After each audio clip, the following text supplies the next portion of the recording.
आज हमसे रूबरू है अजमेर विद्युत वितरण निगम लिमिटेड में उदयपुर के अतिरिक्त मुख्य अभियंता गिरीश पारिक जी। गिरीश जी, आपका स्वागत करते हैं। बहुत बहुत धन्यवाद सर। गिरीश जी, उदयपुर में आप आए हैं और उदयपुर में बिजली को लेकर बहुत सारी समस्या भी रहती है और बहुत सारी नई चीज़ें भी रहती हैं। पता है क्या क्या मुख्य समस्याएं देखने को मिली और अब इस बरस क्या क्या नई योजनाएं हैं? उदयपुर में मुख्य रूप से बहुत सारी समस्या ये है कि आदमी के इंडिविजुअल काम, जो छोटे मोटे काम होते हैं, उसमें उसको थोड़ा सा टाइम लग जाता है और उसलिए उसको थोड़ा सा डिपार्टमेंट के प्रति इरिटेशन होता है। तो मेरा मुख्य ध्येय है कि सबसे पहले जो इंडिविजुअल समस्याएं हैं मैं उसको टेकअप करता हूं, उस पर ध्यान देता हूं, ताकि आदमी को थोड़ा सा एक विश्वास लगे कि इस डिपार्टमेंट में कोई काम होता है। और मैं लास्ट लेवल तक, जब तक उसका काम नहीं हो जाता तब तक मैं उसकी मॉनिटरिंग करता हूँ, उसके पीछे लगा रहता हूँ। गिरीश जी, इंडिविजुअल समस्याओं में जो पिछले दिनों बहुत सारी समस्याएं, खासतौर पर कोविड के बाद से, वो बिल को लेकर बहुत बड़ी समस्याएं थी और इसमें ये भी देखने में आया कि बहुत जगह जब लाइनमैन नहीं भी गए वहाँ भी एग्जेजरेटेड झूठे बिल भी बहुत सारे लोगों के पास आए। बताएं कि ये जो बिल की समस्या ये अभी तक भी जारी हैं, क्योंकि पहली बार जब आपने गलत आंकड़ा दे दिया है तो मीटर की रीडिंग वो बढ़ाते जाते हैं। अगर ऐसी शिकायतें हो तो व्यक्ति करे क्या? नहीं, आपका कहना बिल्कुल सही है। ऐसी शिकायत या ऐसी समस्या उसने महसूस की है, लेकिन हकीकत में ये समस्या तो थी, लेकिन ये शिकायत लायक समस्या नहीं थी, क्योंकि कोविड के टाइम पे हमारे आदमी ने रीडिंग लेने नहीं गया, प्रॉपरली रीडिंग नहीं ली। हमने एवरेज बेसिस पे इनको बिल दिए, लेकिन जब कोविड के बाद हम इनकी रीडिंग लेने गए तो हम एक्चुअल रीडिंग लाए, और एक्चुअल रीडिंग लाने के बाद हो सकता है कि किसी की रीडिंग एक्चुअल, कोविड के टाइम पर आदमी घर में रहा, अपने गर्मी का टाइम था तो उसकी कंजम्पशन भी बढ़ा है। उसको एक्चुअल रीडिंग का जब बिल दिया तो वो नो डाउट हायर साइड आया है, इसलिए उसको एकदम से लगा कि मेरा इतना बिल आ गया, तो इसलिए वो थोड़ा सा उसमें असंतोष था। फिर इसके लिए हमने हर जगह ग्रीवेंसेस के लिए कैंप लगा के ग्रीवेंसेस हमने बुलवाई, कैंप लगाए, लोगों की ग्रीवेंसेस सॉल्व की, और मुझे लगता है कि अब लोगों की हम काफ़ी ग्रीवेंसेस सॉल्व कर चुके हैं और अब ऐसी प्रॉब्लम नहीं है। फिर भी किसी व्यक्ति को शिकायत हो कि उसका बिल एग्जेजरेटेड है, ज़्यादा है, या जितना होना चाहिए उससे ज़्यादा है, और उसकी शिकायत कोई नहीं सुन रहा और कैंप में नहीं जा पाया, वो क्या करे? नहीं, बिल्कुल ट्रांसपेरेंसी हमारे यहाँ संपर्क पोर्टल राजस्थान सरकार ने बनाया हुआ है। संपर्क पोर्टल पे वो अपनी समस्या दर्ज कर सकता है। हमारे दरवाजे ऑलवेज ओपन हैं, खुले हैं, और अभी भी हम हर बुधवार को कैंप लगा रहे हैं, जिसमें किसी की कोई समस्या है तो वहाँ आवे और अपनी समस्या को सॉल्व करवावे। और हर बुधवार को समस्या में जाने के बाद भी अगर वो संतुष्ट नहीं हो पाता है तो हमारे दरवाजे हमेशा खुले हैं, आए और अपना समस्या बताए और समस्या का समाधान पाए। गिरीश जी, वे लोग जिनके बिल तो सही है लेकिन बिजली जिनके पास रेगुलर नहीं आ रही, और ख़ासतौर पर ग्रामीण इलाकों में कभी हो सकता है कि वो एक कम वोल्टेज से आ रहा हो, कई बार हो सकता है दिन में बिजली कम हो, शाम को आ रही हो, किसी के उपकरण भी जल जाते हैं, तो बिजली आने की समस्या कम आ रही हो या उसमें फ्लक्चुएशंस हो, उसके लिए व्यक्ति क्या करे? हमारे यहाँ एक टोल फ्री नंबर है 1800-180-6565। पारिक साहब, एक से दोबारा दोहराएंगे धीरे से? 1800-180-6565। ये टोल फ्री नंबर है। इस टोल फ्री नंबर पे अगर कोई कंप्लेंट, अपन कोई शिकायत दर्ज करवाते हैं, बिजली नहीं आ रही है, बिजली में फ्लक्चुएशन है, बिजली में लो वोल्टेज है, तो इस टोल फ्री नंबर से सीधे हमारे कंसर्निंग एईएन को और जेईएन को वहाँ से कॉल जाता है और वो इनको अटेंड करते हैं, और इस अटेंड करने के बाद हमें वापस वहाँ इसकी कंप्लाइंस देनी पड़ती है। तो अगर इस टोल फ्री नंबर पे कोई कॉल करता है तो निश्चित रूप से उसको समाधान मिलेगा। ग्रामीण इलाकों में बिजली को लेकर थोड़ी सी समस्याएं ज़्यादा रहती हैं, एक तो इसका कारण बताएं, और ऐसा भी कई लोग कहते हुए पाए जाते हैं कि गाँव में कई लोग बिजलियों की चोरी करते हैं, इस वजह से भी विभाग जो है वो बिजली कम देता है या उसका वोल्टेज कम देता है। फिर बहुत सारी जगह ये होता है कि कई दफ़े किसी ग्रामीण इलाके में, किसी गाँव ढाणी में किसी ट्रांसफार्मर को किसी ने चुरा लिया हो, ये बहुत सारी दिक्कतें वहाँ पर आती हैं। इन समस्याओं का कैसे आप सामना करते हैं? लो वोल्टेज वाली प्रॉब्लम है तो लो वोल्टेज जनरली सप्लाई में कोई किसी के हाथ में नहीं है कि वो लो वोल्टेज सप्लाई करे, तो वोल्टेज तो हमारे यहाँ से फिक्स ही जाते हैं। वोल्टेज सप्लाई का कोई सिस्टम ऐसा नहीं है जिसमें हम लो वोल्टेज सप्लाई करें। दूसरा चोरी का सवाल है, तो चोरी पे हम बराबर अंकुश लगाने की कोशिश करते रहते हैं। हमारा हर वीक कोई ना कोई प्रोग्राम बना के और हम चोरी के प्रकरण दर्ज करते हैं, प्रकरण बनाते हैं, और लोगों को हम समझाइश भी करते हैं कि वो कनेक्शन लें। हम इंसिस्ट भी करते हैं, इसके लिए समय समय पे कैंप भी लगाते हैं कि वो अपना कनेक्शन ले और चोरी की अपनी दुर्भावना से दूर हटे।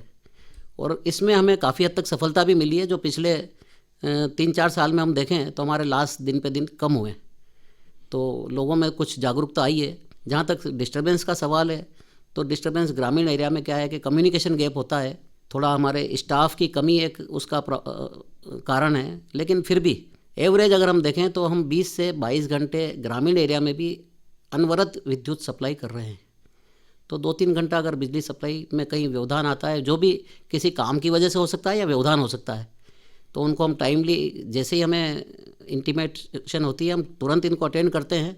और 20 घंटे 22 घंटे हम सप्लाई देते हैं, तो मैं नहीं मानता कि ग्रामीण एरिया में विद्युत बहुत कम आ रही हो या वो विद्युत की कोई समस्या हो। मैन पावर को लेकर थोड़ी सी दिक्कतें, समस्याएं आप तक भी आती होंगी, खासतौर पर ग्रामीण इलाकों में। लाइनमैन नाम का प्राणी जो है, कुछ लोग कहते हैं कि साहब वो मिलता नहीं है, और वो ये शिकायत करते हैं कि साहब मेरे पास बहुत सारा एरिया है, मैं भी कहाँ कहाँ जाऊँ, कैसे जाऊँ, और उस लाइनमैन ने कॉल अटेंड नहीं किया, उठाता ही नहीं है फ़ोन हमारा।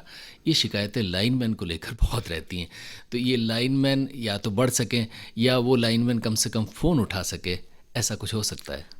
आपकी बात बिल्कुल जिनाइन है, सही है, मैं इसको एक्सेप्ट करता हूँ। लेकिन हकीकत में ये कि लाइनमैन जो एक सबसे नीचे कैटेगरी का, जो हमारे फील्ड में काम करने वाला एक जिम्मेदार व्यक्ति है, और उसके टेलीफोन नहीं उठाने की समस्या को अगर आप मेरी थोड़ी सी बात को समझने की कोशिश करेंगे, वो मोटरसाइकिल पे आता जाता है, उसके जेब में मोबाइल है, हो सकता है उसने घंटी नहीं सुनी हो।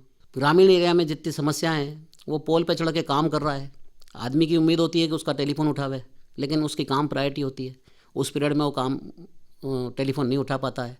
कहीं तार टूट गया है, 2 घंटे 4 घंटे वो काम कर रहा है, तो काम प्रायोरिटी है, टेलीफोन नहीं उठा पाता। तो नेचुरल है, उस लेवल पे टेलीफोन उठाने की एक समस्या होती है, तो लोगों को असंतोष होना जाहिर है। लेकिन अगर प्रैक्टिकल अप्रोच रखें तो वो आदमी, मैं ये मानता हूँ कि निश्चित रूप से अपने काम में लगा हुआ है, क्योंकि बिजली बंद होती है तब कोई भी हमारा ऊपर से नीचे तक कोई कर्मचारी या अधिकारी शांति से नहीं बैठ सकता, और जब वो शांति से नहीं बैठ सकता, काम में लगा हुआ है, तो कुछ ये वजह है जिनमें टेलीफोन उठाने की समस्या होती है। अच्छा, फिर मेरा ये अनुभव है कि टेलीफोन की फ्रीक्वेंसी इतनी होती है कि आप टेलीफोन उठाओ तो काम नहीं कर सकते, तो ये प्रैक्टिकल समस्या होती है। मेरा ख्याल है हायर लेवल पे ऐसी समस्या टेलीफोन उठाने वाली नहीं आती है, क्योंकि वो फील्ड में काम नहीं करते हैं, और वो अपने टेबल पे रह के भी काम कर सकते हैं, फील्ड में खड़े खड़े भी काम करते हैं, या मॉनिटरिंग करते हैं, सुपरवाइजरी करते हैं, लेकिन वो फिर भी टेलीफोन उठा लेते हैं। रेडियो लेक सिटी में हमसे रूबरू हैं गिरीश पारीक। आप यहाँ पर उदयपुर में इंचार्ज हैं विद्युत विभाग के। गिरीश जी, विद्युत विभाग का एक काम और है कि बिजली जो है वो दूर दराज इलाकों में, गांव ढाणी तक पहुँचे, और हमारी सरकारों का ये सपना रहता है कि हर प्रांत, हर ज़िला, हर तहसील 100% विद्युतीकरण उसका हो सके। उदयपुर ज़िले में और उदयपुर संभाग में बिजली की क्या स्थिति है, और क्या 100% कहीं नहीं है, तो वो आने वाले कब समय में हो जाएगा?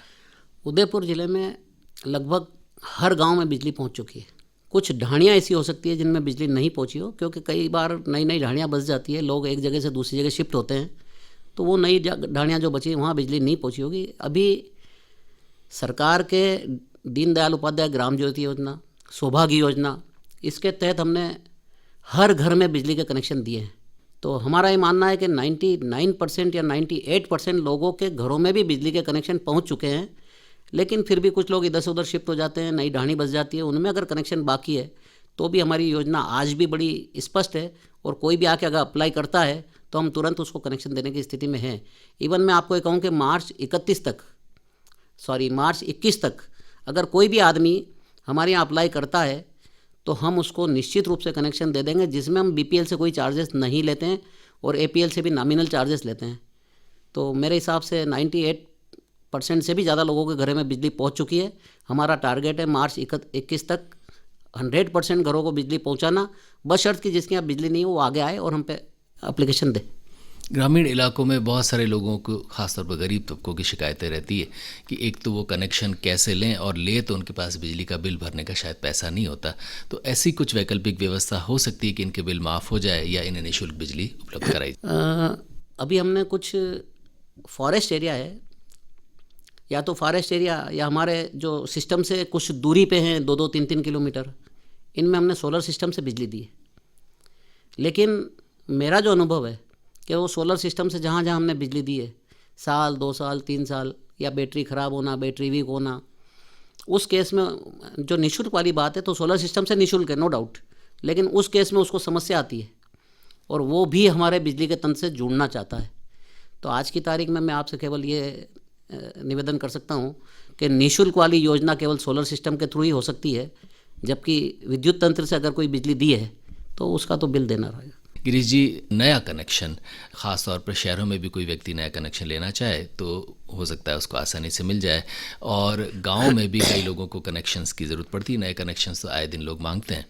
अब कुछ ऐसे नियम हो गए हैं कि आपकी पोल से कितनी दूरी है और आपके पास ज़मीन कितनी, ऐसी कैलकुलेशन होती है, तो बहुत सारा पैसा नए कनेक्शन के लिए देना पड़ता है।